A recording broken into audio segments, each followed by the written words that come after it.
구독자 여러분 안녕하세요. 저는 여러분들이 소름 돋을 수도 있는 제 사연을 이야기해 드리려고 해요. 저는 여성이고 1년 전에 결혼했어요. 제 나이 26이고요.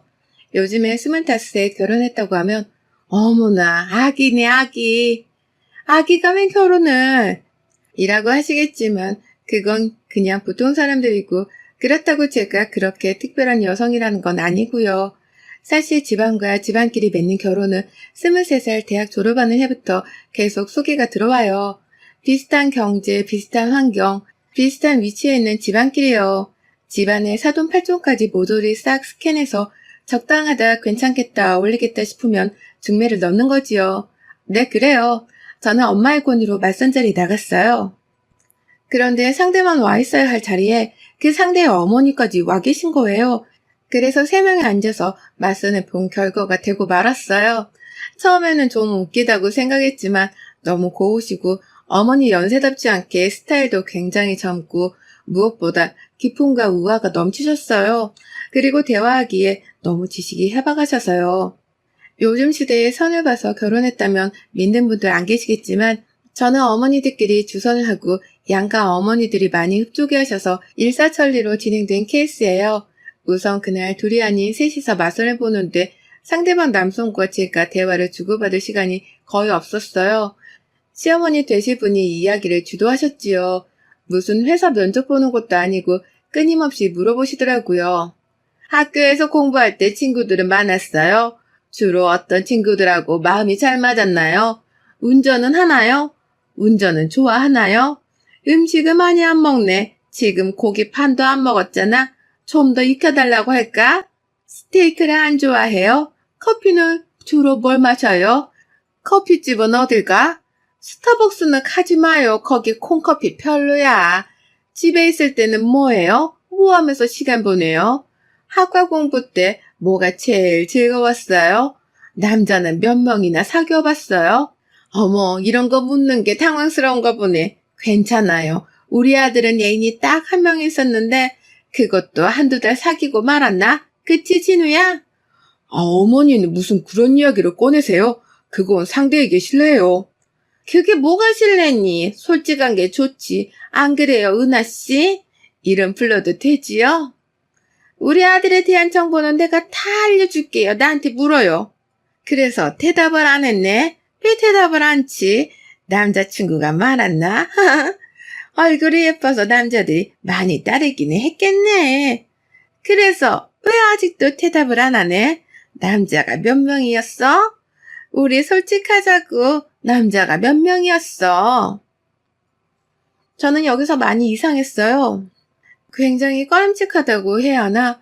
사실 당신이 끼어들어 모든 질문을 다 하는 것도 싫었지만 남자친구 질문을 굉장히 집착적으로 묻는데 저는 누가 어디다가 몰래카메라를 설치하고 촬영하는 줄 알았어요. 제가 당황스러운 게 이상한 건가요, 여러분?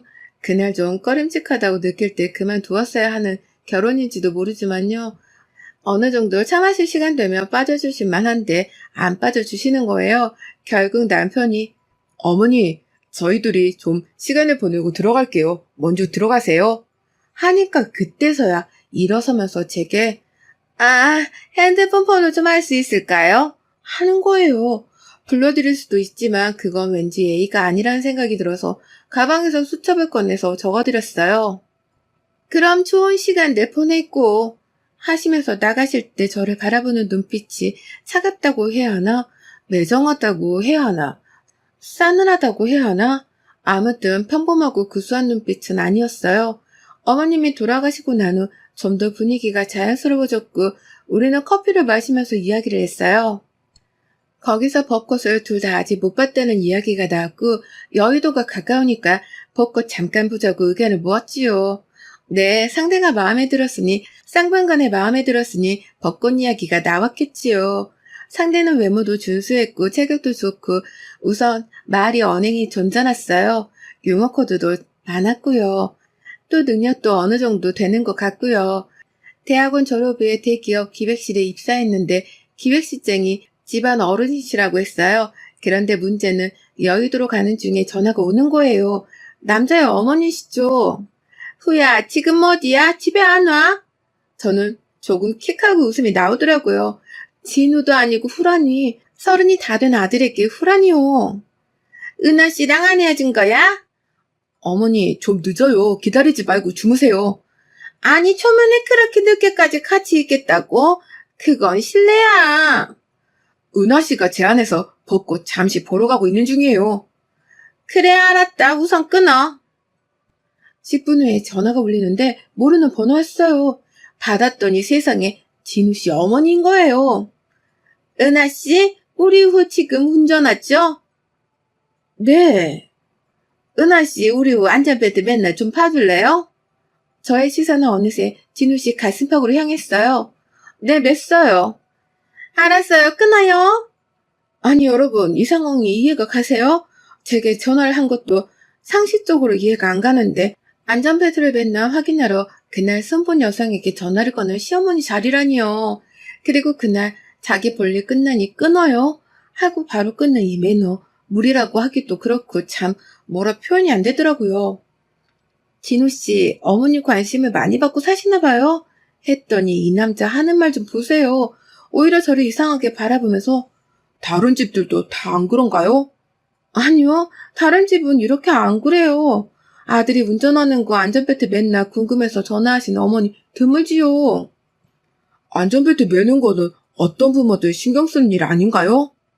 당장 눈앞에 보여서 안 매면 뭐라고 한두 마디 하실 수 있어도 이렇게는 안 해요.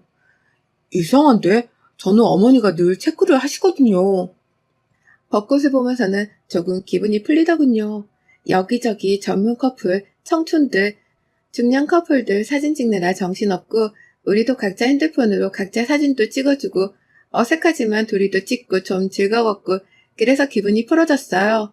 출출해져서 우동집도 들어가서 우동 간단히 먹고 그 사람이 저를 데려다주는 길이었어요. 전화가 또 울려요. 제 폰에요. 번호를 보니 시어머니 자리. 순간 짜증이 확 밀려오는 걸 참고 받았어요. 은하씨, 우리 후랑 아직 같이 있어요? 네. 은하씨, 내가 전화해서 불쾌한가 보네. 지금 우리 후 운전 중인가요? 네. 미안하지만 우리 후 지금 시속 몇 킬로로 밟고 있는지 좀 봐줄래요? 저 지금 65요. 아, 알았어요. 그리고 뚝 바로 끊으시는 거예요. 이 사람이 그렇게 완전히 확 마음에 드는 것도 아니고 시어머니 자리가 너무나 찜찜하고 완전히 사람을 질리게 해서 저는 이 사람 그날로 인연 끝이다 정리했어요. 돌아오는 차 안에서요. 집에 들어오니 엄마가 싱글벙글하면서 얘, 넌 어땠니? 왜? 그냥 그랬어. 예, 저 집에서는 시어머니 자리도 그렇고 그 당사자도 그렇고 네가 그렇게 마음에 든다는구나. 얌전하고 조신하고 요즘 애들 같지 않게 팔랑 까지지도 않고 뭐라더라? 중간 소개해준 친이 아줌마가 난리가 났어. 양쪽 집에서 옷 2번 얻어입게 생겼다고. 글쎄, 난 뭐 그냥 그래. 왜? 왜? 성격이 이상해? 엄마, 나 지금 피곤하니까 내일 이야기해. 그날 모든 걸 다 잊기로 하고 잠이 들었는데요. 꿈이 하도 희한해서 아직까지도 잊혀지지 않네요. 꿈에서 어떤 달빛 아래 홀로 가는 과부같이 소복을 입은 여인이 교교한 심야의 오라를 홀로 가는 그 고귀한 정회를 표현하듯 저를 바라보며 중얼거리는 거예요. 얼굴빛이 백지장 같았어요. 무섭도록 창백했어요. 그 소복을 입은 여인이 자기 앞에 있는 교자상을 가리키며 그리고 저의 가슴을 똑바로 가리키며 여기 있는 상처럼 넌 그저 방 한 구석을 채우기만 하면 돼. 네가 떠나도 아무도 날 문제 삼지 않을 거야. 네가 있는지 없는지도 모를 거야. 사랑이 아니더라도 상관없어.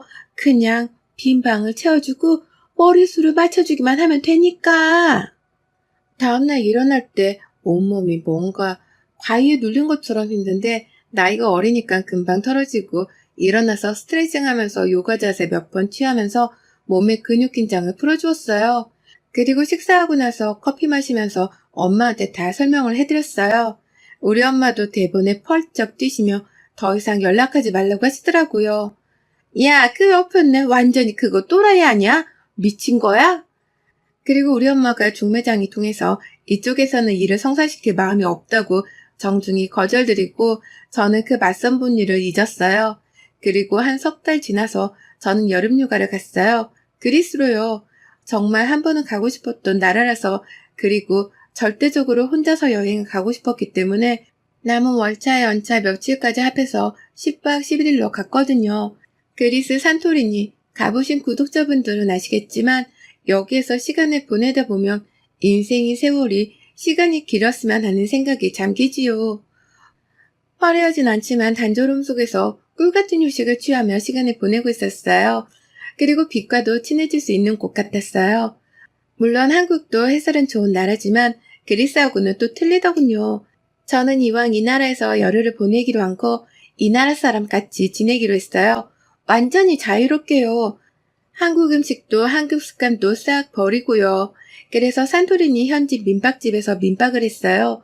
여행 4일째 날 또 한국 사람의 한국 여행자가 도착했는데 일정 식당은 왁자지껄 하더라고요. 저는 종일토록 일광욕을 하고 난 다음이라 내려가 인사도 안 하고 바로 잠들었는데 다음날 샤워실 앞에서 그 사람과 부딪힌 거예요. 한국인은 그 사람과 저 단 2명. 얼굴은 단번에 알아봤고 반갑다기보다 어색했지요. 은하씨 맞죠? 성함이 은하씨였죠? 저 누군지 아시겠어요? 네, 알아요. 어떻게 여름휴가 오셨어요? 네. 제가 대답도 짧게 하고 피하고 싶어 하자 이 사람도 어색했는지 샤워실로 들어가서 저는 얼른 아침 먹고 밖으로 나왔고 아침 저녁 식사 때 식당에서 부딪힐 때도 어색하고 아무튼 저는 이 사람과 되도록 안 마주치고 피하고 싶다는 기분뿐이었어요. 그리고 저는 이틀 후 그리스 테살리아 지방으로 옮겼어요. 메테오라 공중에 떠있는 수도원 24개가 세워져 있으며 지금 6개가 남아 일반인들에게 일부 공개가 되고 있는 곳이죠. 인간과 자연의 경이로운 합작품. 저는 사실 성당은 안 다니지만 수도원에 관심이 많았거든요. 민박집을 옮길 때 이 사람이 없었고 저는 이 사람과 인사도 없이 헤어진 거예요. 그런데 이틀 후 테살리아 민박집에서 이 사람과 또 만났어요. 이 사람도 여기 수도원이 궁금해서 여기로 옮겼다는 거예요. 저는 속으로 이건 인연이구나 싶은 마음이 순간 확 들면서 또 왠지 이건 안 좋은 인연, 악연 아닐까? 이런 기분도 떨쳐버릴 수가 없었어요. 그 사람 싱겁게 흰 치아를 다 드러내며 말을 붙이더군요. 우리 인연 같지 않아요, 은하씨? 네, 그런 것 같아요. 왜 그렇게 시큰둥해요? 도대체 좀 물어봅시다. 제가 뭐가 그렇게 마음에 안 들어서 아예 딱 전화도 안 받으시고 카톡 확인하셨으면서도 답도 없고 제가 뭐 실수라도 했나요? 설명드리기가 그러네요. 중간 소개시킨 분께 들어서 알고 있겠지만 저는 은하 씨가 마음에 들었고 사귀고 싶었어요. 많이 아쉬웠지요. 그렇게 봐주셨더니 감사해요. 은하 씨, 저녁 먹고 우리 산책 나가서 맥주 한잔 하죠. 사실 저는 한 일주일 가까이 한국 사람하고 대화 한번 안 하고 지내려니 슬슬 모국어가 쓰고 싶어지고 모국어를 사용하는 사람을 만나니 괜히 눈물겹고 반갑고 또 그 사람이 아는 사람이니 더 반가웠는데 이 사람하고 엮이고 싶지 않아서 피한 거거든요. 어쨌든 같은 말 한국어로 이야기할 수 있는 사람하고 다른 나라에서 단둘이 맥주를 마실 생각하니까 괜히 흐뭇하고 만족한 기분이 드는 거예요. 그래서 오케이 했어요. 그리스 밤바람은 정말 기분 좋은 바람이에요. 가보신 분들은 아시겠지만 둘이 야외 포차에서 맥주를 꽤 마셨어요. 맥주를 마시면서 이 이야기 저 이야기 많이 했어요. 둘 다 그날 선자리에서 있었던 이야기는 피하고 미래에 가진 꿈, 자기 일 이야기, 과거 이야기, 각자 사귀었던 사람 이야기, 친구 이야기, 책 이야기, 영화 이야기 많이 했거든요. 이야기를 해보면 해볼수록 굉장히 매력적인 사람인 거예요. 무엇보다 굉장히 유머 감각이 뛰어난 사람이라 이야기를 하는 도중 저는 계속 빵빵 터졌고요. 그리고 생각보다 미래도 굉장히 밝아 보였고요. 대기업의 운영 시스템 이야기를 듣는 것도 왠지 좋았어요. 저는 부모님이 운영하시는 갤러리에서 큐레이터로 일하고 있어서 대기업 운영 시스템이 굉장히 자극적이더라고요. 맥주를 둘 다 많이 마시고 숙소까지 걸어서 오는데 맥주를 많이 마셔서 갑자기 소변이 너무 급한 거예요. 맥주 마시면 아시죠? 갑자기 급해지면 정말 참을 수 없는 기분이 드는 거예요. 게다가 이미 만취 상태였고요. 제가 어쩔 줄을 몰라 하자 그 사람이 저를 끌고 길가 한구석으로 가더니 자기 겉셔츠를 벗어서 가려주는 거예요. 너요? 하는 거예요. 저는 놀라고 민망해서 어떡해요? 하면서도 일단 누고 싶다는 생각도 간절했어요. 뭐 어때요? 노산방뇨라고 걸려서 잡혀가면 잡혀갑시다. 급한데 싸고 봐요. 에라이 모르겠다 주저앉아 쌌어요. 정말 살 것 같더군요. 이 남자. 아, 소리 한번 요란하네. 저는 소문 보면서도 빵 터진 거예요. 남들이 보면 완전 미친 여자 같았을 거예요. 취해서 얼굴은 뻘겋고 그 와중에 노상방뇨하고 그 와중에 미친 여자처럼 깔깔깔 하고 웃었으니까요. 지금 와서 돌이켜보면 이 순간이 가장 낭만이었고 눈물나게 아름다운 시간이었어요. 이 남자와 처음이자 마지막으로 그날 그렇게 노상방뇨하고 다시 모래길을 걸어서 숙소로 걸어오는데 이 남자가 또 그래요. 잠깐 멈춰봐요. 슬리퍼 좀 봐봐요. 걷는 게 왜 그래요? 하면서 무릎을 꿇더니 제 발을 슬리퍼에서 벗겨서 슬리퍼에 가득한 모래를 털어주는 거예요. 전 이 순간에 이 남자에게 폭 빠진 거예요. 이 사람 어머니고 뭐고 아무래도 좋다는 생각이 들었어요. 그날 숙소 방문 앞에서 헤어지다 누가 먼저랄 것도 없이 둘이 부둥켜 안으며 우리는 내 방으로 들어와서 미칠 듯하게 뜨거운 시간을 보냈어요. 그 다음 날도 같이 보냈고 그 다음 밤에도 정말 뜨거운 시간을 보냈고요. 저는 처음이었고 이 사람은 능숙했어요. 여자친구 한 번 사귄 게 다라더니 정말 아무것도 모르는 제가 느끼기에도 굉장한 선수란 느낌이 들더라고요. 한국에 같이 들어왔고 우리는 다른 남녀들처럼 연애했어요. 이 사람은 건강한 남성이었고 정상적인 남자였고 정상이고 건강한 남녀가 순간 조심을 안 한 그 순간 바로 임신이 되더라고요. 저는 중절을 해야겠다고 생각했어요. 막상 이 사람하고 결혼을 이어 생각하니 다시 눈앞에 부응하고 가득 떠오르는 이 사람의 이상한 어머님. 이 사람에게 임신 사실을 숨기고 있었는데 우연히 제 핸드폰을 본 이 사람 산부인과 예약된 카톡 메시지를 봤는지 펄펄 뛰더군요. 진우씨, 그거 아주 비매너야. 부부 사이에도 핸드폰을 안 보는 거 몰라? 하물며 우리는 그냥 연인일 뿐이야. 연인 사이일수록 더 조심해야 하는 게 폰 프라이버시 침해하는 거. 그거 굉장히 중요한 거야. 나 아주 기분 나빠, 지금. 너 기분 나쁘고 말고가 중요해? 지금 이 순간에? 뭐? 산부인과는 뭐야? 너 아기 생겼지? 그래, 중절할 거야, 토요일이야. 미쳤구나. 누구 맘대로 중절을 해? 그게 너만의 아이야? 그는 결혼하자고 저를 설득했어요. 사랑한다고요. 아이를 낳자고요. 아이를 중절하는 건 명백히 살이나 다름없다고요. 도대체 이유가 뭐냐고 물었어요. 저는 그때서야 그의 어머니에 대한 이야기를 처음으로 꺼냈어요. 만약 그 사람이 선분날처럼 자기 어머니와 자기는 전혀 문제가 없는 모자 사이라는 걸 이야기했으면 저는 두 말도 않고 그 사람과 헤어지고 중절했을 거예요. 그런데 이 사람 현명한 게 수긍하더라고요. 이상하게 비춰줄 수도 있겠고 다시 생각해보니 이상하다고요. 그러니까 고칠 테니까 결혼하자고요. 사촌언니와 의논을 했어요. 사촌언니가 그 결혼하는 거 아니라고 하더라고요. 결혼 전에 별 문제 없어 보이는 시어머니도 막상 결혼해보면 문제가 계속 드러나고 서로 맞춰 살기 힘든데 그런 눈에 띄게 이상한 시어머니일 경우에야 말을 무엇하냐고요. 절대 결혼하지 말라고 뜯어 말리더라고요.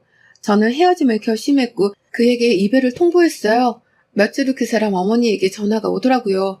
잠들기 전 시간이라 길고 차분한 통화를 할 수 있었어요.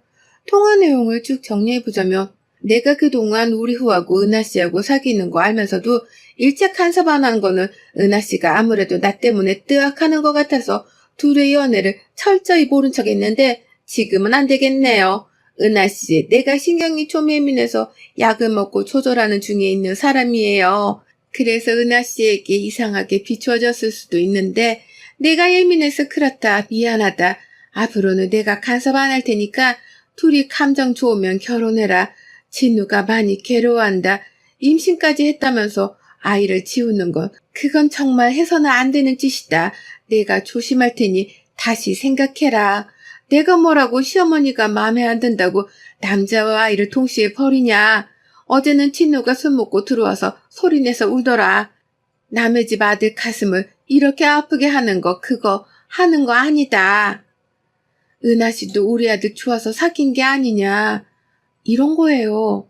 솔직히 어머니 말보다 이 남자가 울면서 괴로워한다는 말에 마음이 꺾였어요. 어떤 남자가 나를 위해 울 것이냐를 나와 헤어진다고 우는 남자. 이 각박한 세상에 드물지요. 저는 이 남자와 결혼하기로 마음을 바꿨어요. 시어머니께서 또 저렇게 사과를 하시고 본인 문제를 조금 알고 계시고 고친다고 하시니까 그 말을 믿어보기로 했고요.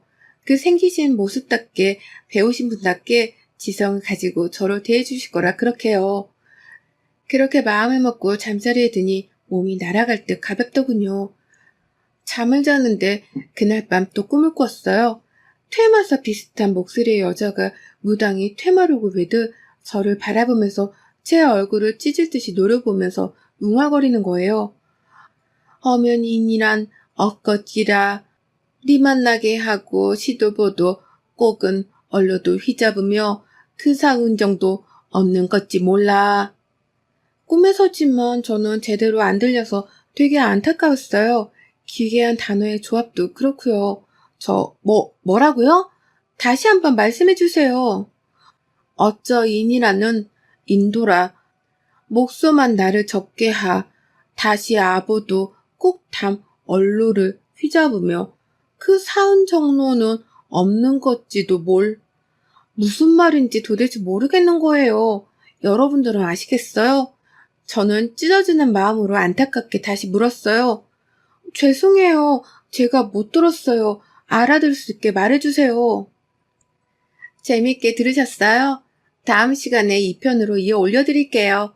감사합니다.